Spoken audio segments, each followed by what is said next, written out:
Chapters 1809 Seeing Heavenly Core, 1810 Extorting Dream Realms, 1811 Daybreak Sword, 1812 Second Battle in the River of Time. Chapter Start Chapter 1809 Heavenly Court को देखना यह अर्थवेन immortal गू एक केचुए जैसा दिखता था, लेकिन जब उस हाथ में पकड़ा तो काफी भारी था और फिसलने वाला या ठंडा फील नहीं दे रहा था, बल्कि गर्म और हल्का सा था। ये बिल्कुल भूरे अंबर की तरह नाजुक और पारदर्शी था। इस rank 7 earth path immortal Gu के साथ Fang Yuan 5 regional limit formation बना सकता था। 5 रीजनल लिमिट फॉर्मेशन के मॉडिफिकेशन की बात करें तो फैंग युआन के टाइम पाथ क्लोन ने यूज आराम से पूरा कर लिया था। विजडम की रोशनी का सपोर्ट भी था और फैंग युआन की फॉर्मेशन पथ और रूल पथ की फाउंडेशन भी काफी गहरी थी। नए 5 रीजनल लिमिट फॉर्मेशन में अर्थवेन इमॉर्टल गू के साथ साथ फॉर्मेशन स्पिरिट और फॉर्मेशन फ्लैग भी जोड़े गए थे। फॉर्मेशन स्पिरिट के साथ फैंग युआन को एक पावरफुल असिस्टेंट मिल जाता जो यूज पूरा फॉर्मेशन कंट्रोल करने में हेल्प करता और किसी भी गड़बड़ के साइन को नोटिस कर लेता। फॉर्मेशन फ्लैग के साथ फैंग युआन पूरे फॉर्मेशन को डायरेक्ट अपने इमॉर्टल एपर्चर से बाहर मूव कर सकता था या बाहर के 5 रीजन से फॉर्मेशन को वापस अपने इमॉर्टल एपर्चर में ला सकता था।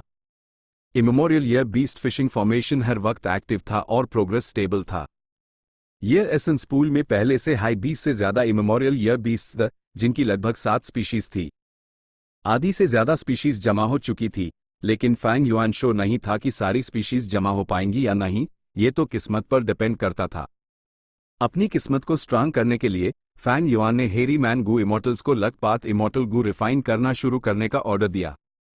फैंग युआन के पास इमॉर्टल गू का एक बड़ा कलेक्शन था जो 100 से ज्यादा हो चुका था, लेकिन उसके पास ज्यादा लक पाथ इमॉर्टल गू नहीं थे।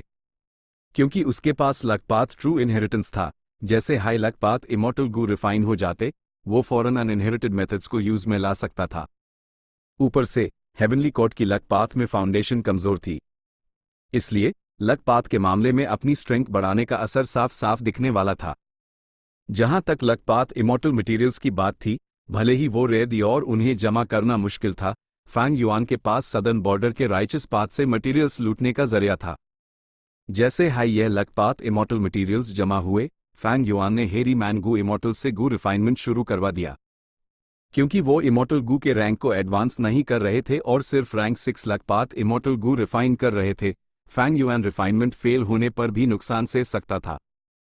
उसके पास अभी काफी फाउंडेशन थी और वो बेहद अमीर था। अपनी पिछली लाइफ के सेम टाइम पीरियड के कंपैरिजन में जमीन आसमान का फर्क था। इमॉर्टल किलर मूव्स की प्रैक्टिस की बात करें तो 5 रिस्ट्रिक्शन प्रोफाउंड लाइट की को अभी साइड में रखा जा सकता था। भले ही उसने टाइम कटिंग एज की प्रैक्टिस नहीं की थी, फैंग युआन को काफी नई इंसाइट्स मिली थी। ए फ्लैट यूसेज मूव का असली एसेंस ज्यादा साफ समझ आ रहा था।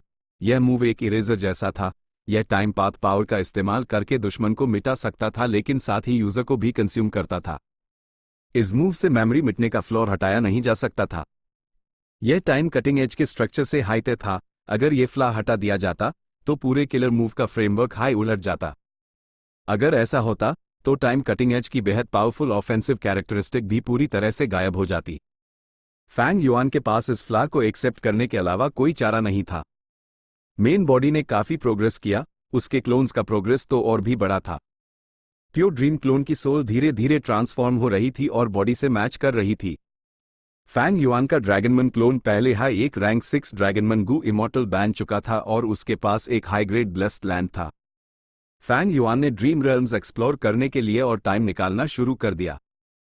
इस टाइम पीरियड में उसने और चीकुयो ने काफी ट्रांजैक्शंस किए थे और उसके इमॉर्टल एपर्चर में पहले से ही बहुत सारे ड्रीम रेल्म्स जमा हो गए थे।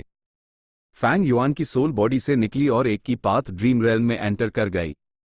उसका विजन बदला और अगले हाइपैल वो एक पहाड़ी के ऊपर खड़ा था। उसकी नजरों के सामने धुंध भरी थी और उसके आसपास ठंडी हवा चल रही थी। उसने खुद को देखा, वो एक रैंक 6 गू इमॉर्टल था और बुरी हालत में था। उसका शरीर जख्मों से भरा हुआ था और कुछ घावों से अभी भी खून बह रहा था। ये क्या है? जैसे हाई फैंग युआन सोच रहा था, उसके पीछे हवा की सरसराहट हुई, धुंध छत गई और 3 इंकमन गू इमॉर्टल्स सामने आ गए। वे युशु, तुझे क्या लगता है तू कहां जा रहा है? मार। 3 किलर मूव्स फैंग युआन की तरफ लपके। ये बदलाव बहुत अचानक था। फैंग युआन अभी अपने गू वॉर्म से ठीक से फेमिलियर भी नहीं हुआ था कि वो पहले हाई एक लाइफ एंड डेथ सिचुएशन में फंस गया। बूम। अगले हाइपैल उसके शरीर के चीथड़े उठ गए, वो बुरी तरह से मारा।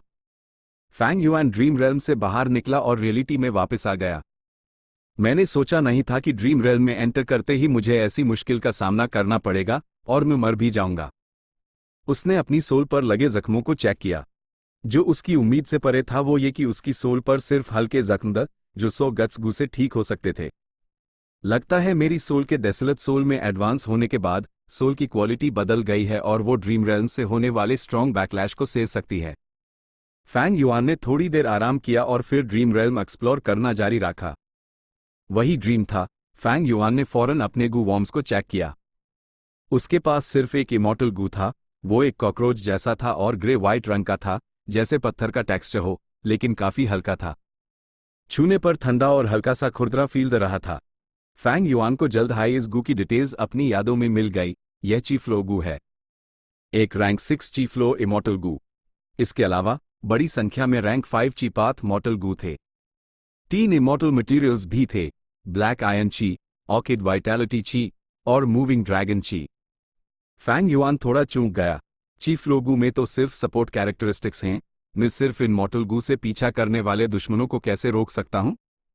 जैसे ही वो सोच रहा था, उसके पीछे से एक जोर की आवाज आई। वे यूशु, तुझे क्या लगता है तू कहां जा रहा है? मार बम। फैंग युआन एक बार फिर टुकड़ों में कट गया। रियलिटी में लौटकर फैंग युआन ने अपने जख्म ठीक करते हुए सोचा, अभी की सिचुएशन के हिसाब से ये साफ है कि मुझे 3 पीछा करने वाले दुश्मनों को रोकने के लिए इमॉर्टल किलर मूव्स एक्टिवेट करने होंगे। की पाथ इमॉर्टल किलर मूव। हाँ, फैंग युआन का की पाथ अटेनमेंट लेवल कम था, लेकिन उसके पास रिसोर्सेस की कमी नहीं थी। बिना थीविंग हेवन के ट्रू इनहेरिटेंस और जायंट सुन के ट्रू इनहेरिटेंस के भी शैडो सेक्ट के ट्रू इनहेरिटेंस में कई इनहेरिटेंसेस दी और उसमें बहुत सारे की पाथ किलर मूव्स के रिकॉर्ड्स थे। लैंगया सेक्ट के कलेक्शन में भी बहुत सारे थे। अगर उसके पास ये सब ना भी होता तो सिर्फ लंगया सेक्ट में की पाथ इमॉर्टल गू रेसिपीज की बड़ी संख्या और अपने रिफाइनमेंट पाथ अटेनमेंट लेवल के दम पर Fang Yuan immortal killer moves refine कर सकता था। इस रिच थियोरेटिकल फाउंडेशन के ऊपर फैंग युआन ने विजडम की रोशनी का इस्तेमाल किया और जल्द ही एक किलर मूव सोच लिया जो ड्रीम रेल्म की पहली बाधा को सॉल्व कर सकता था। लेकिन वो की पाथ किलर मूव से अनजान था, इसलिए उसने उनकी प्रैक्टिस करनी शुरू कर दी। नेचुरली उसके पास की फ्लो इमॉर्टल गू नहीं था, लेकिन वो उसके मूव्स को थोड़ा बहुत इमिटेट करके प्रैक्टिस कर सकता था। जब वो ड्रीम रेल्म में वापस लौटा तो फैंग युआन को आखिरकार कॉन्फिडेंस था। कई बार कोशिश करने के बाद फैंग युआन ने किलर मूव सक्सेसफुली एक्टिवेट कर लिया। उसका पूरा शरीर एक काले जिरा बख्तर से ढक गया। पीछा करने वाले 3 गू इमॉर्टल्स एब्यूज तुरंत मार नहीं सकते थे। वे यूशु, तेरी हिम्मत कैसे हुई जवाबी हमला करने की? एक मामूली गुलाम की इतनी हिम्मत? ट्यून अपने मालिक को नाराज किया है, तू मरने के ही लायक है। मार डालो इसे, इसका कीमा बना दो। तीनों इंकमान गू इमॉर्टल्स चिल्लाते हुए फैंग युआन को घेर कर अटैक करने लगे। फैंग युआन कुछ देर तक उन्हें रोक पाया, इससे पहले कि वो तीनों के हाथों मारा गया। ड्रीम रेल्म से बाहर आकर फैंग युआन ने अपने एक्सपीरियंस को समराइज किया। लगता है मुझे उनसे लड़ने के बजाय भागने को प्रायोरिटी देनी चाहिए। अगली कोशिश में उसने पिछले मूव्स का इस्तेमाल नहीं किया, बल्कि एक मूवमेंट इमॉर्टल किलर मूव में बदल दिया। वो एक बार फेल हुआ लेकिन अगली कोशिश में सफल रहा। इस सफलता ने फैंग युआन को ड्रीम रेल्म के दूसरे स्टेज में पहुंचा दिया।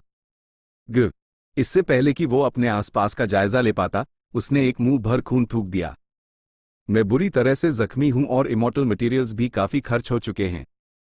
फैंग युआन का दिमाग थोड़ा टेंशन में आ गया। भले ही उसके पास सिर्फ की फ्लो इमॉर्टल गू था, वो इस इमॉर्टल गू को कोर के तौर पर इस्तेमाल करके और 3 इमॉर्टल मटेरियल्स को सप्लीमेंट्री के तौर पर उस करके इमॉर्टल किलर मूव्स एक्टिवेट कर सकता था। ब्लैक आयन की एक डार्क फुल बॉडी आर्मर में बदल सकता था। ऑर्किड वाइटैलिटी ची यूज हील कर सकता था। मूविंग ड्रैगन ची मूवमेंट के लिए इस्तेमाल होता था।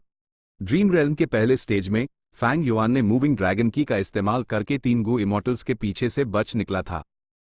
अभी फैंग युआन दूसरे स्टेज में एंटर कर चुका था और उसने तुरंत नोटिस किया कि मूविंग ड्रैगन की आधे से ज्यादा खर्च हो चुका था, आयन की आधा खर्च हो चुका था, जबकि ऑर्किड वाइटैलिटी ची बिना किसी खर्चे के पूरा का पूरा बचा हुआ था। ये सिचुएशन ठीक नहीं है, पहले हील करते हैं। फैंग युआन ने चुपके से तैयारी की और एक इमॉर्टल किलर मूव एक्टिवेट किया, ऑर्किड ब्रेथ। जैसे ही इमॉर्टल एसेंस किलर मूव को एक्टिवेट करने के लिए ट्रांसफर हुआ, ऑर्किड वाइटैलिटी की तुरंत थोड़ा सा खर्च हो गया। फैंग युआन ने एक घूंट भरा और उसके गाल अचानक फूल गए। उसने अपना मुंह खोला और सांस बाहर छोड़ी। उसकी सांस की महक खुशबूदार और वाइटैलिटी से भरी थी। ये एक घनी हल्की हरी धुंध जैसी थी जो तेजी से उसके पूरे शरीर पर छा गई। जब थोड़ी देर बाद धुंध गायब हुई, फैंग युआन के जख्म ज्यादातर ठीक हो चुके थे। ए फ्लैट, मुझे कहाँ जाना चाहिए? फैंग युआन परेशान था। अभी वो एक गुफा में था जो शायद किसी पहाड़ में या जमीन के नीचे लग रही थी। गुफा लंबी थी और उसमें हर दिशा में फैलते हुए कई रास्ते थे। फैंग युआन ने अभी कुछ ही कदम चले थे कि उसने सामने से एक इंकमान गु इमोर्टल को आते देखा। इस इंकमन गु इमोर्टल ने फैंग युआन को देखा और पहले तो हैरान रह गया, फिर खुशी से चिल्लाया, वे यूशु, तो तू यहां था? हा हा हा, यह तो बहुत अच्छा हुआ, तू एक्चुअली मुझसे टकरा गया, ये क्रेडिट मेरा हुआ। कहते हैं ना, सही टाइम पर पहुंचना जल्दी पहुंचने से बेहतर है। फैंग युआन भी हैरान था। ये इंकमान गु इमोर्टल पहले स्टेज के 3 गु इमोर्टल्स में से एक नहीं था। ये कोई नया था। सबसे इंपॉर्टेंट बात, वो रैंक 6 नहीं बल्कि एक रैंक 7 वेरिएंट ह्यूमन गु इमोर्टल था। रैंक 7 इंकमन गु इमोर्टल फैंग युआन पर झपटा। फैंग युआन भला उसका मुकाबला कैसे कर सकता था? उसकी सारी हड्डियां टूट गई और वो बेबस होकर जमीन पर गिर पड़ा। इंकमन गु इमोर्टल ने फैंग युआन को नीचे देखते हुए तंज कसा, वे यूशु, तू तो बड़ा तीर मार रहा था ना? ट्यून, कभी सोचा नहीं था कि तू मेरे हाथों में आएगा, है ना? हाँ हाँ हाँ, सच कहूं तो मैंने भी ये एक्सपेक्ट नहीं किया था। तू इतनी ऐशो आराम की जिंदगी जी रहा था और प्रिंसेस तुझ पर इतना मेहरबान थी, लेकिन तू असल में भागने जितना बेवकूफ निकला। ट्यून ये सब खुद अपने ऊपर लाया है। अगले हाइपैल, फैंग युआन की सोल जख्मों के साथ रियलिटी में लौट आई। इसका मतलब यह है कि अगर मैं पकड़ा भी गया और मारा नहीं गया तो भी यूज फेलियर माना जाएगा। लगता है ये ड्रीम रेल्म एक एस्केप ड्रीम रेल्म है। इस सिचुएशन में एक रैंक 7 गु इमोर्टल से टक्कर लेने का तो कोई चांस हाई नहीं है। फिर से फैंग युआन ड्रीम रेल्म के दूसरे स्टेज में एंटर हुआ। उसने कई बार कोशिश की और बार बार फेल हुआ। उसने देखा कि उसके पीछे कई इंकमन गु इमोर्टल्स पड़े, 5 रैंक 6 गु इमोर्टल्स और 3 रैंक 7s। वो सब इंकमान गु इमोर्टल्स थे। अस रैंक 7 गु इमोर्टल द्वारा दी गई इंफॉर्मेशन को जोड़कर फैंग युआन ने ड्रीम रेल्म के टाइम पीरियड का एक मोटा मोटा अंदाजा लगा लिया। यह रिमोट एंटिक्विटी ईरा नहीं बल्कि ओल्डन एंटिक्विटी ईरा था। वेरिएंट ह्यूमंस अभी भी पावरफुल थे। उसका पीछा करने वाले बहुत सारे गु इमोर्टल्स दी और अन सबके पास ढेर सारे मेथड्स थे। फैंग युआन बार बार फेल हुआ लेकिन वो हिम्मत नहीं हारा और जल्द ही उसने बच निकलने का एक मौका ढूंढ लिया। इस पहाड़ी गुफा की सुरंग के अंदर कई की पाथ इमोर्टल मटेरियल्स थे। उनमें से एक ऑटम स्केल कंसीलमेंट ची उसके लिए सबसे बड़ी मदद थी। आखिरकार फैंग युआन ने अपनी फेल हुई कोशिशों से माइल एक्सपीरियंस का इस्तेमाल किया और इमोर्टल मटेरियल्स को जमा करके एक किलर मूव एक्टिवेट किया। उसने आराम से दूसरा स्टेज पार कर लिया। तीसरे स्टेज में फैंग युआन ये देखकर हैरान रह गया कि ड्रीम रेल्म अपने आप आगे बढ़ रहा था और वो उसमें बिल्कुल भी इंटरफेयर नहीं कर सकता था। वो जमीन पर गिरा पड़ा था। उसके सामने एक खूबसूरत फीमेल इंकमन इमोर्टल खड़ी थी। उसके शरीर से रैंक 8 का ऑरा निकल रहा था और फैंग युआन की तरफ उसकी निगाहों में गुस्सा, नफरत और साथ ही प्यार और दया भी थी। वे यूशु, जब मैंने तुम्हें यूएस वक्त खरीदा था, तुम सिर्फ एक बच्चे थे जिसे कल्टीवेशन के बारे में भी नहीं पता था। मैंने तुम्हें स्टेप बाय स्टेप सिखाया और तुम्हें एक गु इमोर्टल बनाया। क्या ये मेरा प्रोटेक्शन और लाड प्यार था जिसने तुम्हें इतनी हिम्मत दी? बताओ मुझे, तुमने मुझे धोखा क्यों दिया? क्या मैंने, प्रिंसेस ये टोंग ने, तुम्हारे साथ बुरा बर्ताव किया है? तुम ऐशो आराम और शांति से रहते थे। तुम्हें सिर्फ मेरी सेवा करनी थी और मैंने तुम्हारे साथ कभी बेरहमी नहीं की। रैंक 8 फीमेल इंकमन इमोर्टल ने तीखे अंदाज में पूछा। वे यूशु ने दुख भरी मुस्कान दी, लेकिन भले ही मैं कितनी भी अच्छी जिंदगी जी रहा था, मैं था तो सिर्फ आपका गुलाम। फीमेल इंकमन इमोर्टल गुस्से से भड़क उठी, मेरा गुलाम बनने में क्या बुराई है? कितने इंकमैन तुम्हारी जिंदगी जीना चाहते हैं लेकिन उन्हें ऐसा मौका नहीं मिलता। वे यूशु एक पल के लिए हैरान रह गया, फिर उसने धीरे से कहा, पहले मुझे ये बुरा नहीं लगता था, लेकिन जब मैंने सुना कि इस दुनिया में एक हेवनली कोर्ट है जहां इंसान रहते हैं। तो तुम हेवनली कोर्ट भागना चाहते हो? फीमेल इंकमन इमोर्टल ने टैंस कसा, तुम बहुत भोले हो, तुम सच में इन शैतानों के बहकावे में आ गए? वे यूशु ने अपनी आंख बैंड कर ली, उसकी आवाज बैठ गई थी। ऐसा नहीं है कि मैं यकीन करता हूं, लेकिन मैं यकीन करना चाहता हूं। फीमेल इंकमन इमोर्टल की निगाहें थोड़ी खोई हुई हो गईं और उसका गुस्सा धीरे धीरे शांत हो गया। यूज अतीत की खूबसूरत यादें याद आयम, कैसे उसने इस विदेशी नस्ल के गुलाम को लाड प्यार से पाला था, लेकिन वो दिन अब कभी वापस नहीं आएंगे।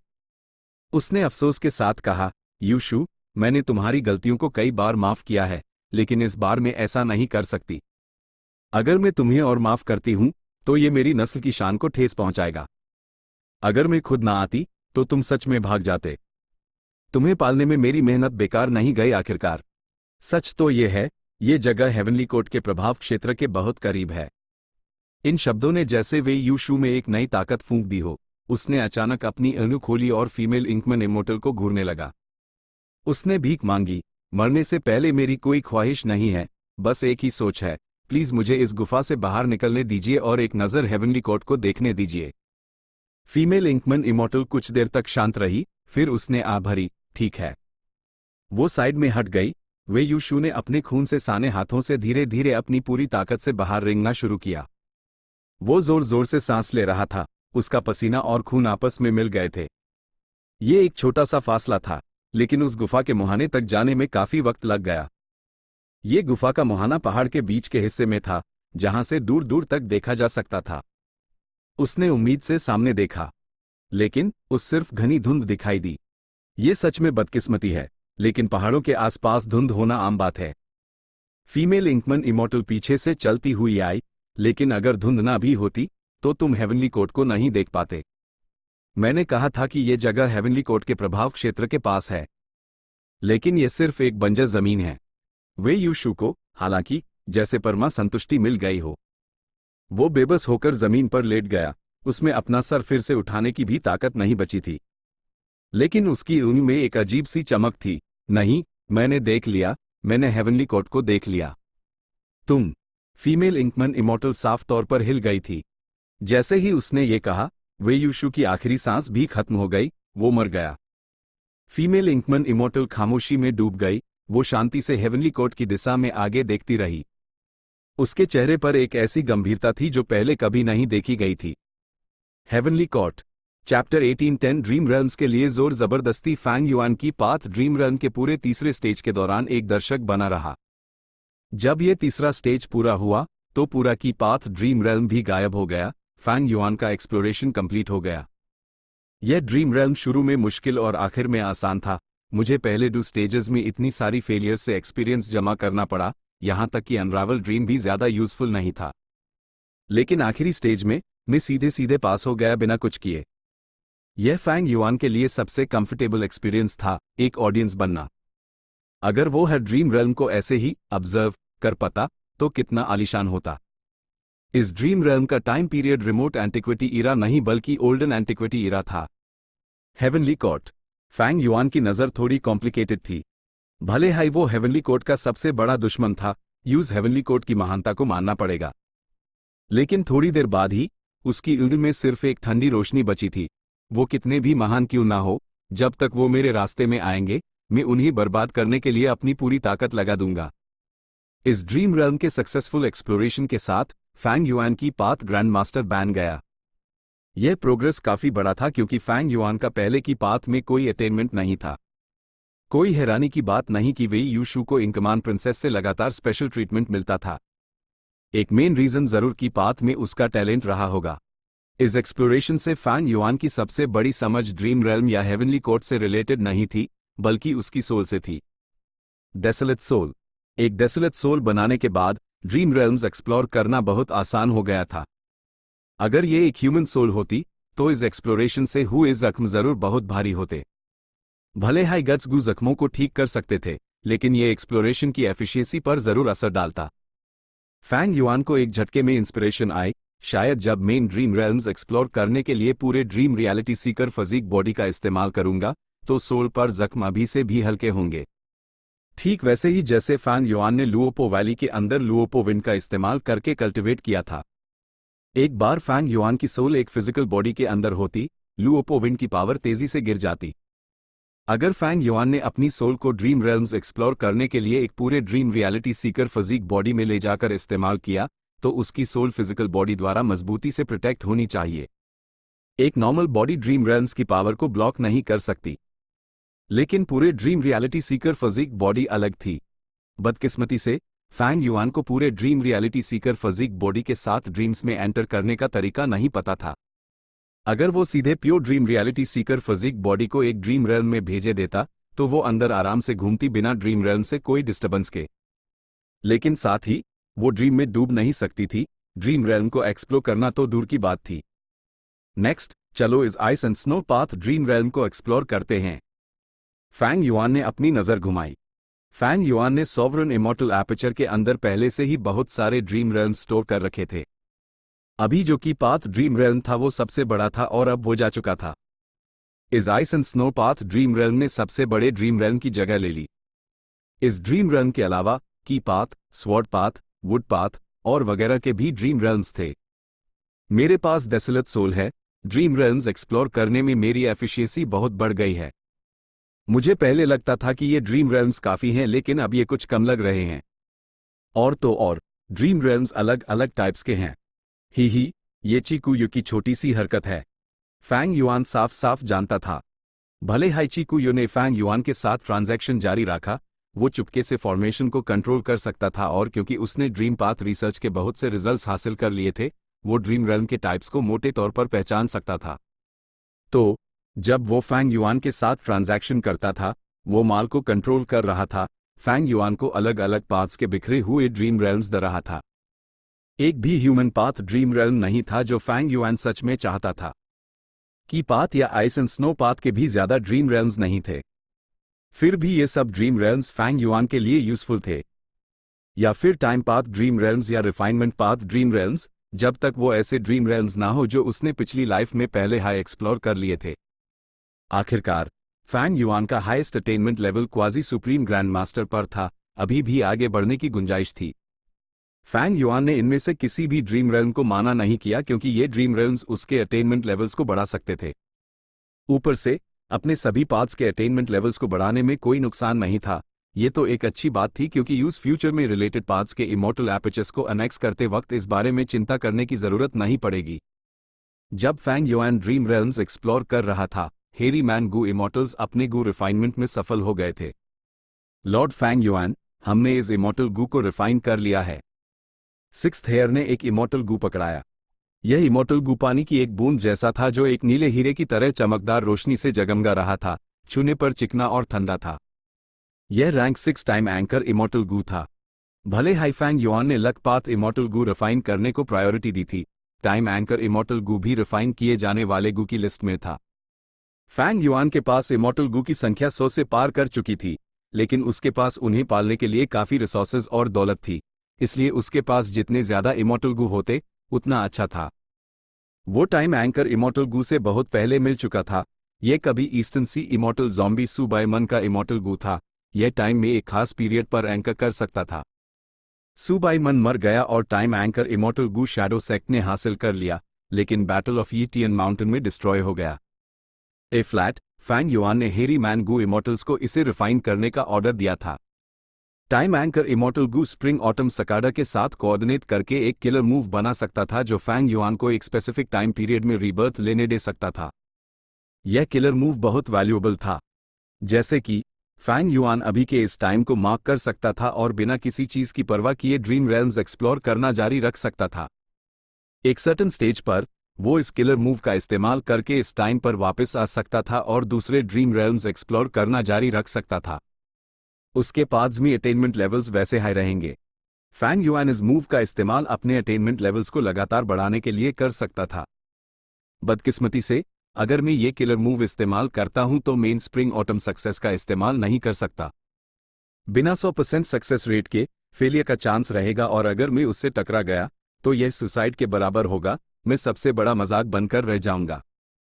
फैंग युआन का टाइम पाथ अटेनमेंट लेवल शायद क्वाजी सुप्रीम ग्रैंड मास्टर पर था और उसके पास विजडम की रोशनी थी, लेकिन यहां प्रॉब्लम उससे नहीं आ रही थी। अगर मैं गलत नहीं हूं, क्योंकि फेट गू जख्मी है और डिस्ट्रॉय नहीं हुआ है, वो स्प्रिंग ऑटम सक्सेस में टाइम एंकर इमॉर्टल गू को मर्ज करके बनाए गए किलर मूव की इफेक्टिवनेस को रिस्ट्रिक्ट कर सकता है। स्प्रिंग ऑटम सकाडा का इस्तेमाल करके रिबर्थ लेना इस दुनिया के एक लूपहोल का इस्तेमाल करना था।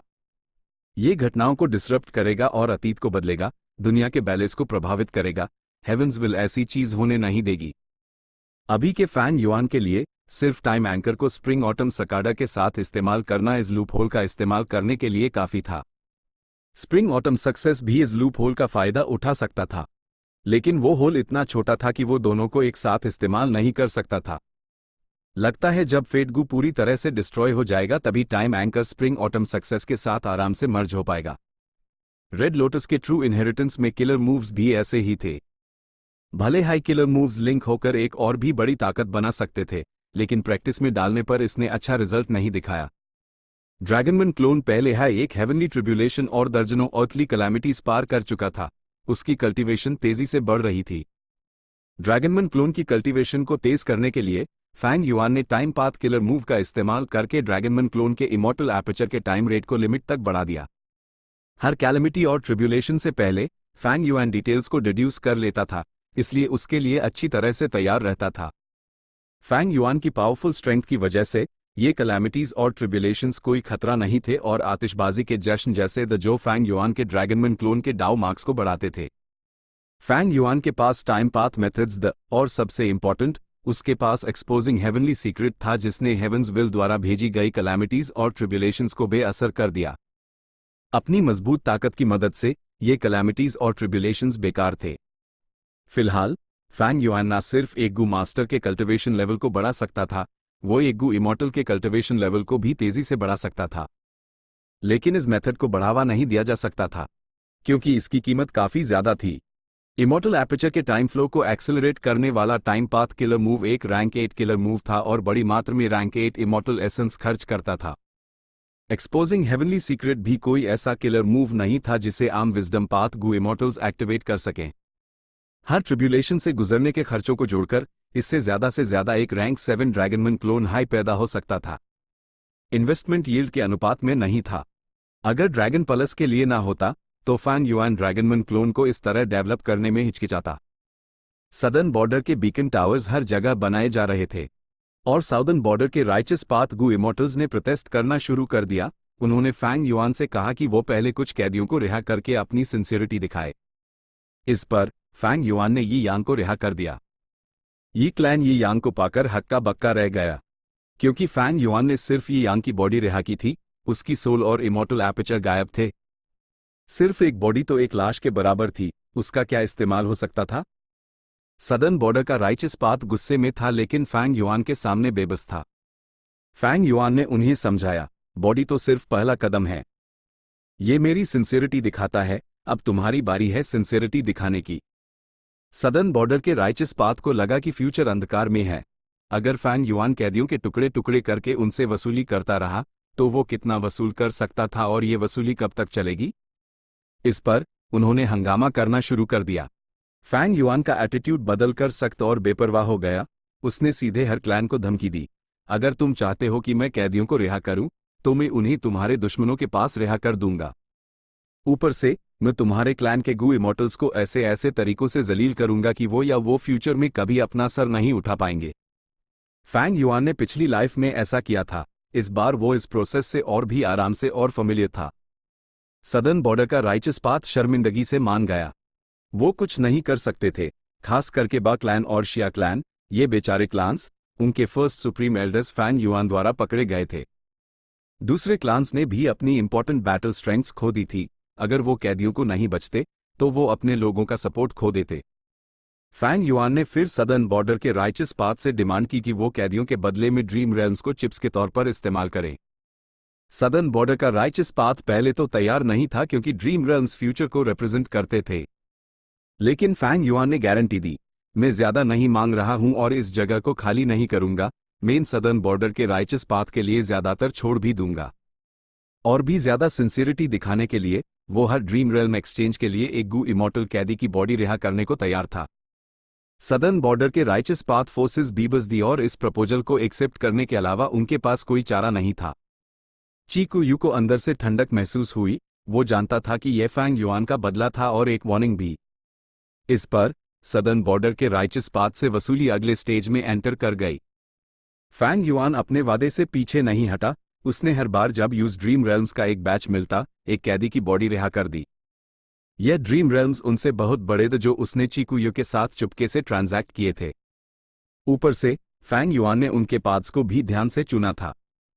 फेरी जी वेई बेहद चिंतित थी और इन ट्रांजैक्शंस को बर्बाद करने के लिए कई तरीके आजमाए, लेकिन उनमें से कोई भी सफल नहीं हुआ। एक और लड़ाई का वक्त हो गया है। फैंग युआन ने टाइम कैलकुलेट किया और मिरियड एयर फ्लाइंग वॉरशिप पर सवार होकर रिवर ऑफ टाइम में चला गया। उसने रिवर ऑफ टाइम में दूसरी लड़ाई शुरू करने की पहल की, लेकिन उस नहीं पता था कि इस बार टाइम पाथ का महान एक्सपर्ट गू लियू आरयू उसका इंतजार कर रहा था। Chapter 1811 daybreak sword river of time. Fang Yuan के मिरियड एयर फ्लाइंग वॉरशिप के साथ एंटर होने के थोड़ी देर बाद ही गू लियू आरयू ने यूज रोक लिया। टू फैंग युआन है, मेन हेवनली कोर्ट का गू लियू आरयू हूं, मैं तेरी जान लेने आया हूं। गू लियू आरयू एक लकड़ी के व्हीलचेयर पर बैठा था। उसका चेहरा बीमारी से पीला था, लेकिन उसकी ऊँग बर्फ की तरह ठंडी थी। उसके बोलना खत्म करते ही ग्रे व्हाइट रोशनी के गोले मीटर की तरह फैंग युआन की तरफ शूट हुए। धूम धूम धूम। यह ग्रे व्हाइट रोशनियां मिरियड एयर फ्लाइंग वॉरशिप ने पूरी तरह से ब्लॉक कर दी, लेकिन मिरियड एयर फ्लाइंग वॉरशिप भी धमाकों से जोर से हिल गया। यह आदमी एक टाइम पाथ का महान एक्सपर्ट है। इसका time path killer move river of time में एम्पलीफाई हो रहा है। हेवनली कोर्ट की फाउंडेशन वाकई में अतः है। अभी ज्यादा टाइम भी नहीं हुआ और एक पुराना खिलाड़ी पहले ही आ गया। मिरियड एयर फ्लाइंग वॉरशिप के अंदर के इमॉर्टल्स हैरान थे। मुझे डर है कि तेरे पास मेरी जान लेने की काबिलियत नहीं है, फैंग युआन ने टैंस कासा। वो पहले तो थोड़ा हैरान हुआ, लेकिन एक पाल बाद ही उसने यूएस आदमी को पहचान लिया। पिछली लाइफ की जंग में जब लॉन्जेविटी हेवन ने हेवनली कोर्ट पर हमला किया था, बिंग साई चुवान ने हेवनली कोर्ट में बैटल सिचुएशन की सारी इन्फॉर्मेशन फैंग युआन को दे दी थी, ताकि उसका विश्वास जीत सके। और गू लियू आरयू अस्यूम में जाग चुका था और हिस्सा ले चुका था। इसलिए फैंग युआन गू लियू आरयू को तेजी से पहचान गया और उसके सभी मेथड्स के बारे में भी जानता था। तुरंत फैंग युआन ने मिरियड एयर फ्लाइंग वॉरशिप के साथ गू लियू आरयू से लड़ाई शुरू कर दी। यूं शुरू हो गई, जिससे आसपास आश्चर्यजनक लहरें उठने लगी। गू लियू आरयू के मूव्स नफीस थी और उनके अंदर कई छुपे हुए मूव्स थी। वो साफ तौर पर एक टाइम पाथ महान एक्सपर्ट था, लेकिन विजडम पथ जैसा स्टाइल इस्तेमाल कर रहा था। असल में उसका में कल्टिवेशन पाथ टाइम पाथ था, लेकिन उसने विजडम पथ भी कल्टिवेट किया था। फैंग युआन को लगा जैसे वो एक शक्तिशाली शतरंज के खिलाड़ी का सामना कर रहा है। अगर वो जरा भी लापरवाह हुआ तो वो दूसरे के रिदम में खींच जाएगा और अनगिनत जालों में फंस जाएगा। खुशकिस्मती से फैंग युआन गू लियू आरयू के बैटल स्टाइल के बारे में जानता था। मिरियड एयर फ्लाइंग वॉरशिप ने तबाही मचा दी और गू लियू आरयू के सारे अरेंजमेंट्स को बर्बाद कर दिया। लंबी लड़ाई का कोई नतीजा नहीं निकला। गू लियू आरयू ने पीछे हटने का फैसला किया। तू तो मेरी जान लेने आया था ना? फैंग युआन ने जहाज के अगले हिस्से से पीछा करते हुए ठंडे से चिल्लाया। गू लियू आरयू ने टैंस कसा। मुझे कोई जल्दी नहीं है, तो तुझे किस बात की जल्दी है? फैंग युआन, तू वाकई में एक शैतान है जिसका नाम दुनिया में हंगामा मचाता है। तेरे पास कुछ स्किल्स हैं। जब तक मैं वापस आऊंगा, मैं तेरे इस छोटे से जहाज को डिसाइफर कर चुका हूंगा और फिर तेरी जान लूंगा।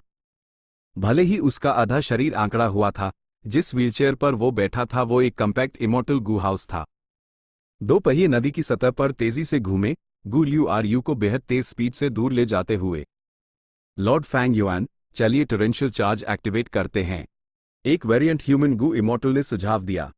किलर मूव टोरेंशियल चार्ज आसपास के रिवर ऑफ टाइम के पानी के बहाव को बदल सकता था और मिरियड एयर फ्लाइंग वॉरशिप को एक आश्चर्यजनक स्पीड से आगे बढ़ने में मदद कर सकता था। कोई जल्दी नहीं है। फैंग युआन की ईद में एक पाल के लिए रोशनी चमकी और फिर उसने सुझाव को रिजेक्ट कर दिया। इसके बजाय डेब्रेक स्वॉर्ड का इस्तेमाल करो। किसी में उसके ऑर्डर के खिलाफ जाने की हिम्मत नहीं थी। मिरियड एयर फ्लाइंग वॉरशिप का ऑरा बढ़ गया और एक चमकदार सफेद रोशनी निकली। चांदी सफेद रोशनी से रिवर ऑफ टाइम का पानी उबलने लगा, जिसमें से अनगिनत चांदी की रोशनी की लकीरें उभरी। चांदी की किरणें तेजी से कंडेंस हुई और आकार ले लिया। कई तेज तलवार जैसे ब्लेड्स में बदल गईं जो जोर से शूट हुई। क्या? Gu Liu Ru naturally Fang Yuan के मूवमेंट्स पर ध्यान दे रहा था और उसने तुरंत ये देख लिया। उसके दिमाग में विचार तेजी से दौड़ने लगे जब उसने तेजी से डिड्यूस किया। ये पहली बार है जब फैंग युआन ने ये टाइम पाथ किलर मूव दिखाया है। वाकई अद्भुत है। ये असल में रिवर ऑफ टाइम के पानी का इस्तेमाल करके टाइम पाथ की सबसे तेज शक्ति के निशान निकाल रहा है। भले ही वो तलवार जैसे दिखते हैं, वो असल में टाइम पाथ डाउ मार्क्स हैं। अगर मैं इससे टकरा गया तो मैं बिना नुकसान के नहीं बचूंगा। गू लियू आरयू का दिमाग हल्का सा हिल गया। वो इस किलर मूव की शक्ति पर अंदर ही अंदर हैरान था। किलर मूव खुद रैंक 8 लेवल का था और फैंग युआन ने रिवर ऑफ टाइम का चतुराई से इस्तेमाल करके इसे और भी ऊंचा उठा दिया था। इस तरह इसकी ताकत आम रैंक 8 किलर मूव से बहुत आगे बढ़ गई थी। इस शैतान का टैलेंट डरावना है। वो ना सिर्फ रिवर्स फ्लो रिवर का इस्तेमाल कर सकता है, उसने रिवर ऑफ टाइम पर भी रिसर्च शुरू कर दी है। गू ल्यू आरयू की फैंग युआन के प्रति सतर्कता एक और लेवल बढ़ गई और उसका मारने का इरादा और बढ़ गया। मैं इस शैतान को जिंदा नहीं छोड़ सकता। मुझे उस खत्म करने के लिए अपनी पूरी ताकत लगानी होगी, वरना वो फ्यूचर में एक बहुत बड़ा खतरा बनेगा। वुश वुश वुश, चांदी की तलवारें गू ल्यू आरयू की तरफ शूट हुई। गू ल्यू आरयू जल्द ही जख्मी हो गया। उसका डिफेंसिव किलर मूव तेज तलवारों को रोकने में असमर्थ था। मारो, यूज मार डालो। कुछ वेरिएंट ह्यूमन गू इमॉर्टल्स चिल्लाए, उनका जोश बढ़ गया। पिछली बार जब उन्होंने हेवनली कोर्ट के रैंक 8 को मारा था, उनका कॉन्फिडेंस आसमान छू रहा था और उन्होंने गू ल्यू आरयू को भी शिकार मान लिया था। अपने रैंक 7 कल्टिवेशन लेवल्स के साथ उन्होंने हेवनली कोर्ट के एक रैंक 8 महान एक्सपर्ट का शिकार किया था। इस अचीवमेंट और स्टिम्युलेशन के एहसास ने उनके शरीर और दिमाग दोनों को हिला दिया था। फैंग युआन दिल खोलकर हंसा जब उसने गू ल्यू आरयू का मजाक उड़ाया। तू तो मेरी जान लेने आया था ना? ए फ्लैट, तो लगता है तेरी अपनी बुद्धि जान खतरे में है। गू ल्यू आरयू ने ठंडी सांस भरी लेकिन जवाब नहीं दिया, सिर्फ तेजी से भागता रहा। उसका व्हीलचेयर पहले से ही निशान से भरा हुआ था। फैंग युआन हंसा, एक आवारा कुत्ते की तरह डरा हुआ। ट्यून हेवनली कोर्ट की इज्जत मिट्टी में मिला दी। तेज तलवारें उसके द्वारा नफीस तरीके से कंट्रोल की जा रही थी, जो गू ल्यू आरयू के कपड़े और मांस को काट रही थी। गू ल्यू आरयू चुप रहा। फैंग युआन ने टैंस कसा, लगता है हेवनली कोर्ट में तेरे जैसे कचरे ही भरे हैं और कहते हैं कि ये दुनिया की नंबर 1 फोर्स है। लगता है हेवनली कोर्ट कुछ खास नहीं है। गू ल्यू आरयू ने फैंग युआन को हेवनली कोर्ट की बेइज्जती करते सुना और अब बर्दाश्त नहीं कर पाया। चुप हो जा। हेवनली कोर्ट की महानता क्या तेरे जैसे छोटे से शैतान के समझने की चीज है? स्वूश। इससे पहले कि वो बोलना खत्म करता, एक तलवार उसके सर के पास से गुजरी, उसके ज्यादातर बाल और स्किन को काट दिया। चमकदार लाल खून लगातार बहने लगा। गू ल्यू आरयू दर्द से चिल्लाया और व्हीलचेयर पर हाथ मारा, जो एक अभूतपूर्व स्पीड से आगे बढ़ गया। पीछा करो, वो ज्यादा देर तक नहीं टिक पाएगा। सही कहा, उसका इमॉर्टल गू डेब्रेक स्वॉर्ड से डिस्ट्रॉय हो गया था, इसलिए उसका व्हीलचेयर टूटने लगा है। फैंग युआन के कई सबॉर्डिनेट्स चिल्लाए, उनका जोश इस वक्त चरम पर था। वाकई, गू ल्यू आरयू का व्हीलचेयर लगातार टूट रहा था, अपने रास्ते में बड़ी मात्रा में टूटे हुए गू वर्म की लाशें छोड़ता जा रहा था। लेकिन फैंग युआन ने अपने भाव पर काबू पाया और बेपरवाही से मुस्कुराया। रुको। आह! इमॉर्टल्स हैरान थे, लेकिन उन्होंने उसकी नफरमानी करने की हिम्मत नहीं की और तुरंत अपनी शक्ति जोड़कर मिरियड एयर फ्लाइंग वॉरशिप को रोक दिया।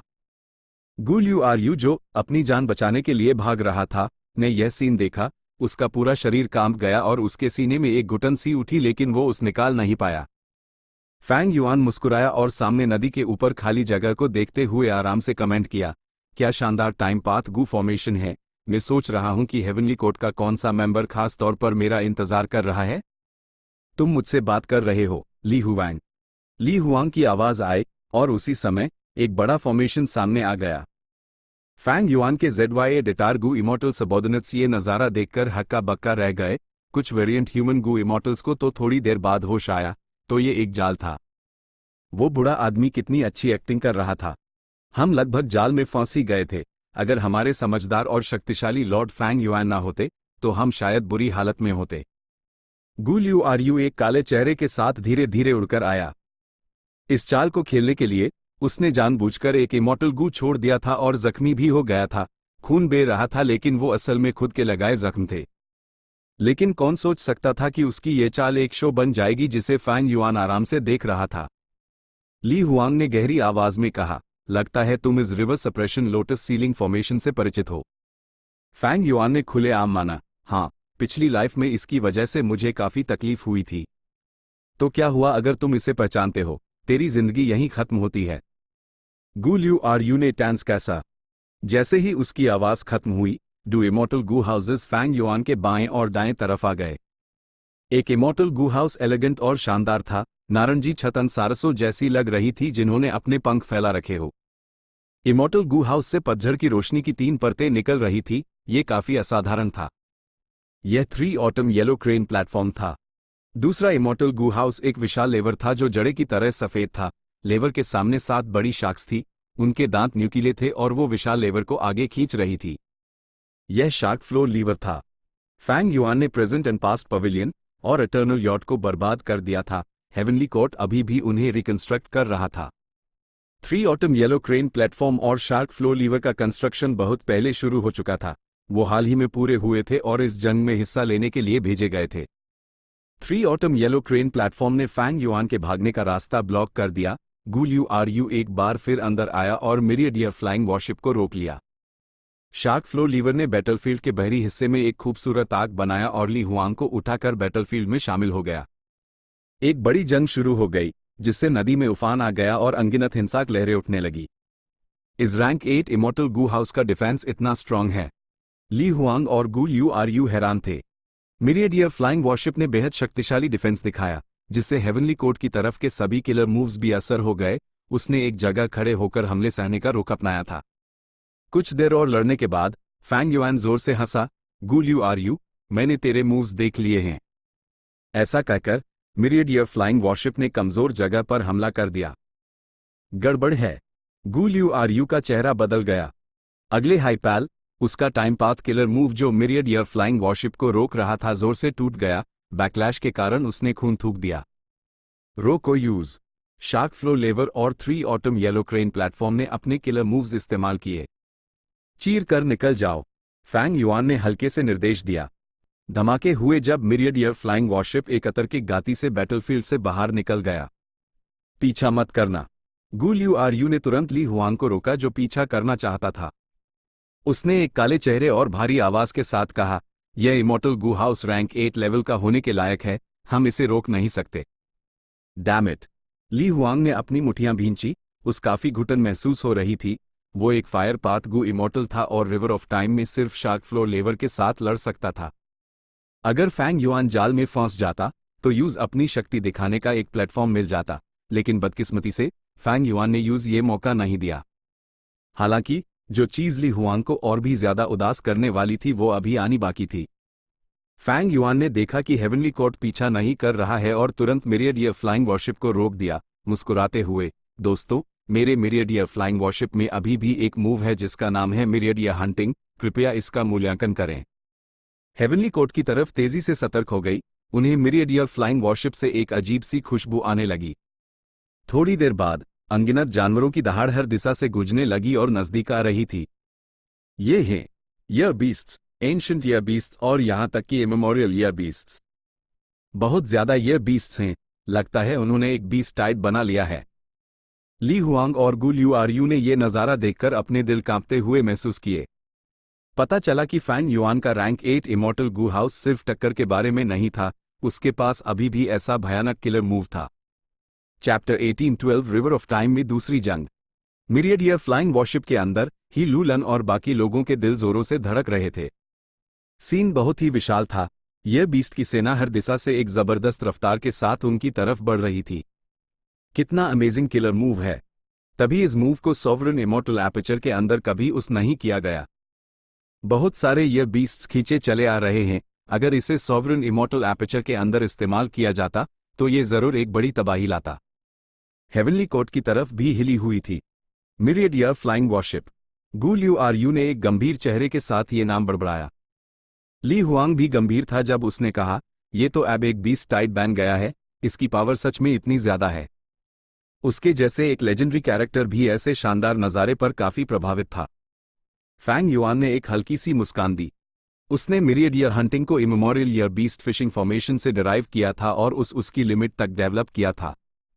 Years flow like water immortal gu को कोर के रूप में और रिवर ऑफ टाइम से एम्प्लीफिकेशन के साथ इसने एक असाधारण शक्ति का नतीजा दिया। बीस्ट टाइड में अनगिनत जानवर दहाड़ रहे थे। Boom boom boom. Heavenly court ने यह बीस्ट सुनामी पर हर तरह के किलर मूव से हमला किया। यह बीस्ट की लहरों पर लहरें मारी जा रही थी। हेवनली कोर्ट के दोनों टाइम पाथ इमॉर्टल गू हाउसेज रैंक 7 लेवल के दी और रैंक 8 बैटल स्ट्रेंथ से मुकाबला कर सकते थे। उन्हें ZY डिटार यह बीस्ट से निपटने में कोई दिक्कत नहीं थी। लेकिन प्रॉब्लम यह थी, इन ईयर बीस्ट्स को मारकर फायदा है क्या था? जब तक मिरियडियर फ्लाइंग वॉरशिप मौजूद था, ईयर बीस्ट्स का एक अनंत प्रवाह चलता रहेगा। ये एक एंस्लेवमेंट पाथ बैटल टैक्टिक थी ताकि हेवनली कोर्ट की बैटल स्ट्रेंथ को खर्च किया जा सके। हेवनली कोर्ट के लोगों ने जो एक्सप्लोसिव किलर मूव्स इस्तेमाल किए, उनसे बहुत सारा इमॉर्टल एसेंस खर्च हुआ। अगर हम इन ईयर बीस्ट से लड़ेंगे तो हम फैंग युआन की चाल में फंस जाएंगे। हमें मिरियड ईयर फ्लाइंग वॉरशिप को बर्बाद करना होगा और ये सब खत्म हो जाएगा। 3 ऑटम येलो क्रेन प्लेटफॉर्म के अंदर एक रैंक 7 गू इमॉर्टल ने सुझाव दिया। जैसे ही उसने बोलना खत्म किया, उसके पास के एक गू इमॉर्टल ने कहा, लेकिन हम पहले से ही जानते हैं कि मिरियड ईयर फ्लाइंग वॉरशिप कितना मजबूत है। हम सीधे हमला करने की टैक्टिक कैसे अपना सकते हैं? वो रैंक 7 गू इमॉर्टल लाजवाब हो गया। ये तुरंत उसके बाद उसने अपने आसपास चिल्लाने की आवाज सुनी, सावधान, फैंग युआन फिर से इधर आ रहा है। मिरियड ईयर फ्लाइंग वॉरशिप की स्पीड बढ़ गई, लेकिन पीछे हटने के बजाय वो सीधे शार्क फ्लो लीवर की तरफ बढ़ गया। इतनी हिम्मत! शार्क फ्लो लीवर के अंदर मौजूद ली हुआंग चिल्लाया। फैंग युआन ने वापस आने की हिम्मत की। वो साफ तौर पर उन्हें कम आंक रहा था। तुरंत हेवनली कोर्ट के दोनों इमॉर्टल गू हाउसेस और टाइम पथ के महान एक्सपर्ट गू ल्यू आरयू ने मिरियड ईयर फ्लाइंग वॉरशिप को घेर लिया और हमला कर दिया। मिरियड ईयर फ्लाइंग वॉरशिप ने हमलों की लहरों को मजबूती से झेला, जबकि उसके चारों तरफ अनगिनत चांदी की तलवारें चमकी और फिर एक तूफानी बारिश की तरह शूट हो गईं। दोनों तरफ एक दूसरे पर टूट पड़े। जंग की तीव्रता तुरंत चरम सीमा पर पहुंच गई। गड़बड़ है। फैंग युआन हमें रोकने की कोशिश कर रहा है ताकि ये ईयर बीस्ट आर्मी हमें घेर सके। गू ल्यू आरयू ने फैंग युआन का प्लान देख लिया। ली हुआंग ठंडा सा मुस्कुराया, जब तक हम पूरी तरह से घेरा तोड़ने पर ध्यान देंगे तो क्या फर्क पड़ता है अगर इन ईयर बीस्ट्स में से और भी ज्यादा आ जाएं? गू ल्यू आरयू ने आ भरी, ये मत भूलो कि हमारे पीछे अभी भी river suppression lotus ceiling formation है। ली हुआंग हैरान रह गया। वो इस जल्दबाजी में ये बात भूल गया था। याद दिलाने पर उसका दिमाग हिल गया और उसने गाली दी, ये बदमाश फैंग युआन सच में धोखेबाज और जालिम है। हेवनली कोर्ट ने river suppression lotus ceiling formation को बड़ी मेहनत से बनाया था। ये धीरे धीरे रिवर ऑफ टाइम की सतह पर तैर सकता था। अंदर बड़ी संख्या में गू इमॉर्टल्स तैनात थे, जो अपने अपने फॉर्मेशन कॉज को कंट्रोल कर रहे थे। अगर ये बड़ा फॉर्मेशन बर्बाद हो गया तो हेवनली कोर्ट का नुकसान न सिर्फ बहुत सारे इमॉर्टल गू का होगा बल्कि इन रैंक 7 गू इमॉर्टल्स का भी। ऊपर से वो शायद थोड़े समय में एक और river suppression lotus ceiling formation नहीं बना पाएंगे। हेवनली कोर्ट की सिचुएशन काफी अजीब थी। वो river suppression lotus ceiling formation का इस्तेमाल करके फैंग युआन पर घाट लगाना चाहते थे, लेकिन फैंग युआन ने इसे देख लिया। अब यह फॉर्मेशन उल्टा हेवनली कोर्ट की कमजोरी बन गया और फैंग युआन ने इसका इस्तेमाल किया। River suppression lotus ceiling formation तैर सकता था, लेकिन इसकी स्पीड बहुत धीमी थी।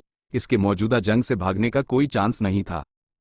चलो पहले धीरे धीरे फॉर्मेशन के अंदर के गू इमॉर्टल्स को वापस बुलाते हैं। गू ल्यू आरयू ने कुछ देर सोचने के बाद कहा। ली हुआंग ने हालांकि लगभग उसी समय कहा, फैंग युआन को मार डालो, इस बुराई के स्रोत को मारने के बाद सब कुछ ठीक हो जाएगा। दोनों गू इमॉर्टल्स ने एक दूसरे को देखा। इस नाजुक मोड़ पर उनके विचार अलग अलग थे। फैंग युआन की वजह से सबसे आगे के ईयर बीस्ट्स बैटलफील्ड पर पहुंच गए। सबसे आगे 3 इमेमोरियल ईयर बीस्ट्स थे। इन इमेमोरियल ईयर बीस्ट्स का शरीर सख्त था। उन्होंने हेवनली कोर्ट के हमलों को झेला और सीधे इमॉर्टल गू हाउसेस के बैटलफील्ड में घुस गए। मौत को दावत दे रहे हो? ली हुआंग गुस्से से चिल्लाया। उसने शार्क फ्लो लीवर के सामने की विशाल शार्क्स को उन्हें काटने के लिए कंट्रोल किया। साथ ही उसने शार्क फ्लो लीवर का किलर मूव भी एक्टिवेट किया। दर्जन भर सांसों के समय में 2 इमेमोरियल ईयर बीस्ट्स एक के बाद एक मार दिए गए। बेवकूफ पलथो! ली हुआंग का मारने का इरादा टपक रहा था जब उसने गू ल्यू आरयू की चीख सुनी, जल्दी मेरी मदद करो। ली हुआंग इमेमोरियल ईयर बीस्ट से निपटने चला गया था, जबकि गू ल्यू आरयू और 3 ऑटम येलो क्रेन प्लेटफॉर्म ने मिरियड ईयर फ्लाइंग वॉरशिप पर हमला किया और जंग को एक अस्थायी डेडलॉक में ले आए। लेकिन थोड़ी देर बाद ही फैंग युआन ने डेब्रेक स्वॉर्ड एक्टिवेट किया और river suppression lotus ceiling formation पर बम बरसा दिए। यह फॉर्मेशन अंदर से मजबूत और बाहर से कमजोर था। ये मूल रूप से स्टोन लोटस आइलैंड से निपटने के लिए बनाया गया था, लेकिन फैंग युआन के इस विशाल हमले के बाद ये तुरंत न स्टेबल हो गया और कई हिस्से टूट गए। फॉर्मेशन कॉज के अंदर के गू इमॉर्टल्स ने तुरंत अपनी जान गंवा दी। मिरियड ईयर फ्लाइंग वॉरशिप के बेहद सख्त डिफेंस के साथ गू ल्यू आरयू और 3 autumn yellow crane platform use कोई नुकसान नहीं पहुंचा पाए। उन्हें बड़े फॉर्मेशन के अंदर से पीछे हट रहे गू इमॉर्टल्स को बचाने के लिए फैंग युआन के हमलों को ब्लॉक करने पर मजबूर होना पड़ा। ऐसे में फैंग युआन को पहल मिल गई। वो जहां चाहे वहां आराम से हमला कर सकता था। गू ल्यू आरयू और 3 ऑटम येलो क्रेन प्लेटफॉर्म बुरी हालत में थे। हर दिशा से होने वाले हमलों का सामना नहीं कर पा रहे थे। ली हुआंग ने देखा कि सिचुएशन खराब है। उसने तेजी से घूमकर पीछे से मिरियड एयर फ्लाइंग वॉरशिप पर हमला किया। लेकिन फैंग युआन को कोई डर नहीं था। अगर वो अकेला होता तो शायद वो सब तरफ ध्यान नहीं दे पाता, लेकिन जहाज के अंदर उसकी मदद के लिए कई अनुभवी गु इमॉर्टल सबऑर्डिनेट्स थे। और एक और रैंक 8 को मारने का बैटल मेरिट पाने के लिए उनकी ईरी जोश से लाल हो रही थी। फैंग युआन शुरू से ही नाव के अगले हिस्से पर खड़ा था, चाहे बाहर कितना भी खतरनाक और अफरा तफरी का माहौल हो। अचानक उसने गु लियू आरयू के डिफेंस में एक कमजोरी देखी और एक किलर मूव एक्टिवेट किया। स्प्रिंग सिजर्स उड़कर निकली। इसका टारगेट गु लियू आरयू नहीं था, बल्कि उसने उसकी रुकावट को चकमा दिया और स्निप, एक फीमेल इमॉर्टल का सर काट दिया। गु लियू आरयू का दिल डर से उछाल पड़ा। ये शियाचा का ट्रम्प कार्ड मेथड नहीं है क्या? फैंग युआन ने इसे पहले ही समझ लिया है और उस अपने रैंक 7 कल्टिवेशन के अनुसार मॉडिफाई भी कर लिया है। फैंग युआन दिल खोलकर हंसा जब उसने समर फैन एक्टिवेट किया, जो कि रैंक 7 लेवल का हाई था। ली हुआंग दोनों तरफ ध्यान नहीं दे पा रहा था और सिर्फ देखता रहा जब हवा ने जोश चलकर river suppression lotus ceiling formation में और भी छेड़ कर दिए, तुरंत कई इमॉर्टल गु को बर्बाद कर दिया। हाँ, मैं उन्हें मारना चाहता हूं, क्या तुम मुझे रोक सकते हो?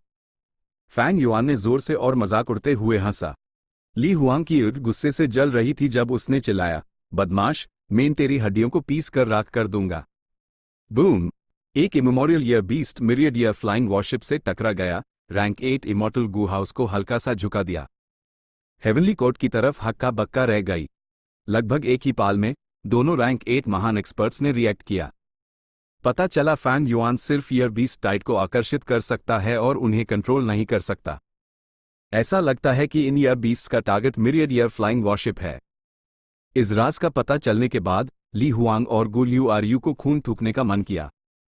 उन्होंने इतनी देर तक दिल से लड़ा था, लेकिन पता चला कि वो असल में फैंग युआन के लिए दुश्मन को रोक रहे थे। कोई हैरानी नहीं कि फैंग युआन दूर से तमाशा नहीं देख रहा था, बल्कि उन्हें परेशान करने के लिए आगे बढ़ गया था। फैंग युआन इस बारे में लाचार था। उसने मौजूदा सिचुएशन में अपनी पूरी कोशिश की थी। ईयर्स फ्लो लाइक वाटर का इस्तेमाल करके ईयर बीस्ट को आकर्षित करना और एक ईयर बीस्ट टाइड भड़काना, यह टाइम पाथ की शक्ति थी। अगर वो इस ईयर बीस्ट आर्मी को कंट्रोल कर सकता तो वो एनस्लेवमेंट पाथ की शक्ति होती। ईयर बीस्ट चारों तरफ से आते रहे, जिससे बैटलफील्ड बेहद टांग हो गया। पहले हेवनली कोर्ट अभी भी इस ईयर बीस्ट टाइड पर हमला कर रहा था और उन्हें थोड़ा धीमा कर दिया था।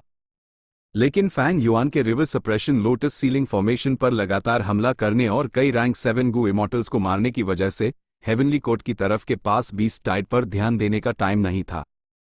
मार जा, फैंग युआन, दफा हो जा, ली हुआंग चिल्लाया, लेकिन फैंग युआन ने मिरियड ईयर फ्लाइंग वॉरशिप को शार्क फ्लो लीवर या 3 ऑटम येलो क्रेन प्लेटफॉर्म से चिपके रहने के लिए कंट्रोल किया। ईयर बीस्ट का target myriad year flying worship था, लेकिन इसकी वजह से शार्क फ्लो लेवर और 3 ऑटम येलो क्रेन प्लेटफॉर्म पर भी आफत आ गई। तुम मुझे खत्म करना चाहते हो ना? मैं अभी तुम्हारे सामने हूं, चलो मुझ पर हमला करो। फैंग युआन हौसा। ली हुआंग की ईर्ष्या गुस्से से लाल थी, यहां तक कि गु लियू आरयू की सांसें भी तेज हो गईं जब उसने फैंग युआन को एक गहरी ठंडी नजर से देखा जो मारने के इरादे से भरी थी। तीनों इमॉर्टल गु हाउसेस के पास जल्दी हिलने की भी जगह नहीं बची। अगर कोई दूर से देखता तो वो सिर्फ ईयर बीस्ट्स को सेंटर में बैटलफील्ड की तरफ बढ़ते हुए देख सकता था। यह year beasts, ancient year beasts और इमेमोरियल ईयर बीस्ट्स इतने कसकर भरे हुए थे कि वो चींटियों के एक गोले जैसे लग रहे थे। और गोला और भी ज्यादा कास और घना होता जा रहा था और साथ ही बड़ा भी होता जा रहा था। गोले के बीच में 3 इमॉर्टल गु हाउसेस मांस पीसने वाली मशीन बन गए थे, यहां तक कि एक इमेमोरियल ईयर बीस्ट भी दर्जन भर सेकेंड्स में पिस कर मर जाता। ली हुआंग और गु लियू आरयू ने गुस्से से हमला किया। River suppression lotus ceiling formation पहले ही पूरी तरह से बर्बाद हो चुका था।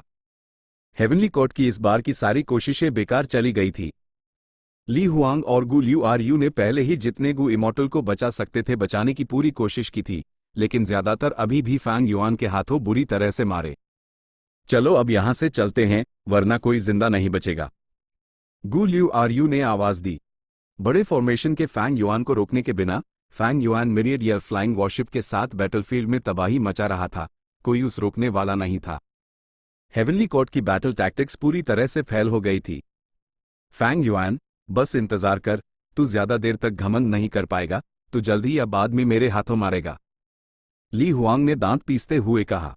यह पहली बार था जब वो फैंग युआन से लड़ा था, और उस पहले से हाई फैंग युआन के कारनामों की वजह से अत्यधिक नफरत, गुस्सा और घिन महसूस हो रही थी। ये शैतान सच में धोखेबाज और चालाक था। HMPH ली हुआंग, मुझे लगता है घमंडी तो तू है। मिरियडियर फ्लाइंग वॉरशिप अचानक फाट पड़ा। किलर मूव टोरेंशियल चार्ज उसके नीचे एक्टिवेट हो गया। उसके आसपास डेब्रेक सॉर्ड्स थे। चांदी की तलवारें प्रवाह में घुस गई और एक अकल्पनीय स्पीड से फट पड़ी। ये दोनों मूव्स कंबाइन हो सकते हैं? ली हुआंग हैरानी से चिल्लाया। वो बेखबर पकड़ा गया। मिरियडियर फ्लाइंग वॉरशिप ने सीधे डैमेज शार्क फ्लो लीवर से टक्कर मार दी। बम! जोर की आवाज के बीच शार्क फ्लो लीवर सीधे बर्बाद हो गया। बची हुई विशाल शार्क्स मौके पर ही मर गईं। नाजुक मोड़ पर ली हुआंग ने अपना सबसे गर्व वाला किलर मूव एक्टिवेट किया, वर्डन सन फ्लेम क्लोक। मिरियडियर फ्लाइंग वॉरशिप ने शार्क फ्लो लीवर को बर्बाद किया और अपनी बची हुई गति के साथ सीधे ली हुआंग से टकरा गया। ली हुआंग का वर्डन सन फ्लेम क्लोक जोर से हिला।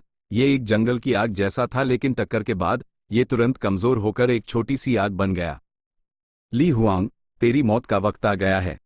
फैंग युआन की एड़ तेजी से चमकी जब उसने ली हुआंग पर हमला करने के लिए समर फैन और स्प्रिंग सिजर्स दोनों का इस्तेमाल किया। रैंक 8 ली हुआंग ने अपनी एड़ चौड़ी करके देखा जब यूज समर फैन और स्प्रिंग सिजर्स से एक घटक खतरा महसूस हुआ। उसके पास सांस लेने का भी वक्त नहीं था जब उसने सब कुछ डिफेंस पर फोकस कर दिया। लेकिन जब उसने किलर मूव्स का सामना किया, स्प्रिंग सिजर्स और समर फैन ने अपनी पिछली हालत दिखाई। वो सिर्फ रैंक 7 के थे। फैंग युआन, ट्यून मुझे धोखा दिया। ली हुआंग दहाड़ा। उसका पूरा ध्यान फैंग युआन पर था। तुरंत उसके बाद मिरियडियर फ्लाइंग वॉरशिप ने पीछा किया। ली हुआंग की एड लगभग बाहर निकल आयम जब उसकी नजर मिरियडियर फ्लाइंग वॉरशिप के बड़े चांदी के आकर से भर गई। बूम! ली हुआंग का आग का क्लोक पूरी तरह से बुझ गया। उसकी छाती अंदर धंस गई, जिसमें से खून ऑर्गन के टुकड़ों के साथ मिला हुआ एक फव्वारे की तरह बाहर निकला। वुश! अनगिनत चांदी की तलवारों ने अगले सेकंड हमला किया। वो मधुमक्खियों की तरह घनी थी। वो ली हुआंग के शरीर में गहराई तक घुस गई और हर दिशा से बाहर निकल आयम। ली हुआंग का शरीर डेब्रेक सॉर्ड्स द्वारा हर दिशा में इधर उधर किया जा रहा था। इस प्रोसेस में जोर से हिल रहा था। उसकी एड़ की तेज रोशनी तेजी से गायब हो गई। मरने से पहले उसका आखिरी विचार अभी भी अविश्वास से भरा था। मैं सच में यहां मरने जा रहा हूं? पीछे हटो! गूल यू ने आंसू भरी एड़ से चिल्लाया। उसके माथे पर नसें उभार आयम और उसका पूरा चेहरा खूंखार लग रहा था। ली हुआंग शायद गूल यू से ज्यादा शक्तिशाली था, लेकिन इस रिवर ऑफ टाइम में एक इमॉर्टल गू हाउस के प्रोटेक्शन के बिना वो जरूर ज्यादा नुकसान में था। ऐसा नहीं था कि गूल यू ने यूज बचाने के बारे में नहीं सोचा था, लेकिन फैंग युआन ने इतनी देर से तैयारी की थी। वो उस बचाने का मौका कैसे दे सकता था? कसकर भरे हुए ये बीस्ट्स भी एक बड़ी रुकावट थे। गूल यू ने 3 ऑटम येलो क्रेन प्लेटफॉर्म को कंट्रोल किया और तेजी से बैटलफील्ड छोड़ दिया। फैंग युआन ने बढ़ते हुए मारने के इरादे से पीछा किया। हेवनली कोर्ट के गू इमॉर्टल्स, ये तुम्हारी आखिरी आरामगाह होगी। गूल यू ने एक दबी हुई आह भरी जब उसने भागने पर ध्यान दिया। उसने इस अपमान को अपने दिल में गहराई से उतार लिया। राइचस गिर रहा है जबकि डेमोनिक उठ रहा है। ए फ्लैट सबसे समझदारी भरा विकल्प अपनी शक्ति को बचाना और फ्यूचर में फिर से लड़ना है। फैंग युआन, तू कुछ वक्त के लिए और घमंडी रह सकता है। Chapter and.